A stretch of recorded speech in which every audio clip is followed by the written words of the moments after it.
There are some aspects of the human condition that are immutable, like some people can't see the color red. They are still human. Yeah. But the ability to see the color red, I mean, that's literally up to the cones in your eyeballs. I mean, that's a pretty empirical marker right there. Not really an empirical marker for something like gender or sexuality, right? Yes, the human brain is an organ. Last I checked, it's made of matter and cells, just like the human eye. Am I cognizant? Come on. You think that gender and sexuality and your neurological state are as empirically determinable as the presence or not presence of red receptive cones in your eyeballs?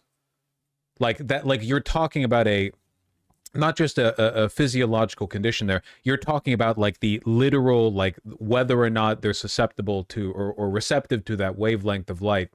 We don't have anything even remotely approximating that level of empiricism when we're looking at human behavior as it relates to things like gender or sexuality or whatever. Is gender dysphoria empirically presentable? No. That's also a diagnostic criteria thing. I just don't understand the desire to essentialize everything. It doesn't make it any more legitimate. You know what the Nazis do when they find an essentialized, empirical, verifiable gene in your brain that makes you trans? They find the people with it and they put them in the camp. Trust me, it's not liberating.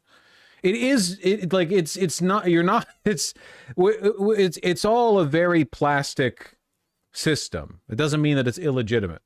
Am I cognizant? I genuinely just don't think you've thought about it that much. Over-medicalization of everything actually prevents people from getting the care they need. It doesn't help them get it. Yeah, 100%. Absolutely. If you believe ADHD is environmental, then conservatives can ban ADHD medication. How does that follow? They can ban it if they want. What does that have to do with it being environmentally determinable? What's the relationship there? He's saying they have a better argument. How? Also, yeah, conservatives are already essentialists. They're like you. They already think that everything is just caused by the way that you are. They don't believe in like the social model of psychology. You think conservatives have read Foucault? People think if it's socially determined that it's fake. You think that. I don't think that. But also, you're doing the gay gene argument. Like, well, no one will respect homosexuals if they think that you can be gay because of social influence, you know? You have to, don't fall for the bait and start buying into the essentialist argument from the other perspective, where you're like, well, okay, I agree with you that the only way a thing can be valid is it for it to be genetically determinable. And now we're going to argue on that. I don't think I'm gay because of social influence. I don't know who you are. I can't make that. I can't say that either way. I don't even know if you're gay. You could be faking. You haven't shown me your fucking 23andMe. How am I supposed to know if you're gay? I guess I can't speak for others, but it does feel weird to think that some people's homosexuality is socially determined. Everything is socially determined. What do you mean?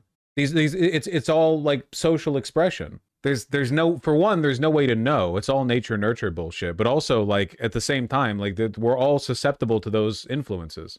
I don't think being attracted to men as a man is. Didn't earlier you say you don't think things become less legitimate if they're environmentally influenced, but now here you are arguing that you think it's weird to imagine that gay people might be gay because of social influence? Was I not correct in prescribing to you your belief that social influence delegitimizes a state of being? I said people will think that. Yeah, I'm saying you think that. I do not believe that. I think you do. I'm curious, could this reinforce the right's narrative about not letting gay people adopt or having gay children socializing with depressed straight people? Yeah, it could, but like that will always be their argument. They will always, like, the argument from conservatives essentially is that if you are gay or trans, it's because you were molested as a child. But they're believing that is like a superposition. They'll make that argument if it benefits them. If not, they'll say it was something else. At the end of the day, they just fucking hate you, which is why I think that like you have to refute the argument not by engaging with it at its level. Well, let's analyze like how many gay people were molested as children. Like what the fuck, like, you know, like getting at it through that, you know, like you're trying to figure out math on it or something, and then account for all the control variables. I think you have to just put your feet down and say like, you know, I reject the dynamic altogether. It's all just like a hazy, socially reinforced blur. I'm on the fence here, but let me steelman the counter argument. If a lot of these things are more nurture than nature and changes in behavior and socialization, it legitimizes conversion therapy to normalize people out of things perceived as deviant. A few problems. Oh, wait, hold on. Since conversion therapy doesn't work, we have to assume it's more innate than socialized. For one, it's not like a solid line 50-50, 70-30, whatever. For two, conversion therapy doesn't not work because it's mostly innate. It doesn't work because it doesn't work. You can't force a person out of socialized behavior. For example, and I've posed this example before, what sports team you're a fan of, totally socially determined. Anyone going to argue if you're into the Kings, the Dodgers, the, you know, whatever, that's genetic? No, it's like, well, whatever your team is in your city if you're into sports, right? But what kind of conversion therapy would you need to be subjected to make you no longer like that sports team and like a different one? Can't do it, right? They could kill you, torturing you. But what in your brain would they have to change? What in this infinitely complex web of neurons would they have to change to make you stop liking one and start liking another? Even for something that's completely socially determined, like which sports team you're keen on. You couldn't do it, could you? Basically, if we controlled all humans' thoughts 100%, we could. Yeah, well, yeah, if you controlled all humans' thoughts, you could do anything with what a person thinks. But that's my point, right? And then you have to argue, like, well, what's the point of the conversion therapy anyway? To which the obvious answer is like, well, there's actually nothing wrong with people being gay. You know? Has anyone consensually convinced to stop being same-sex attracted, though? In the whole of human history, I don't fucking know. People are complicated. I don't think that conversion therapy can authentically change your sexuality, though. Doesn't Wikipedia literally say it's mostly hormonal? Hormones are released in response to brain states. Brain states are plastic. They shift in accordance with social influence. For example, your body can flood you with hormones because you're into like a kink or something, like latex, but latex is a recent invention, you know?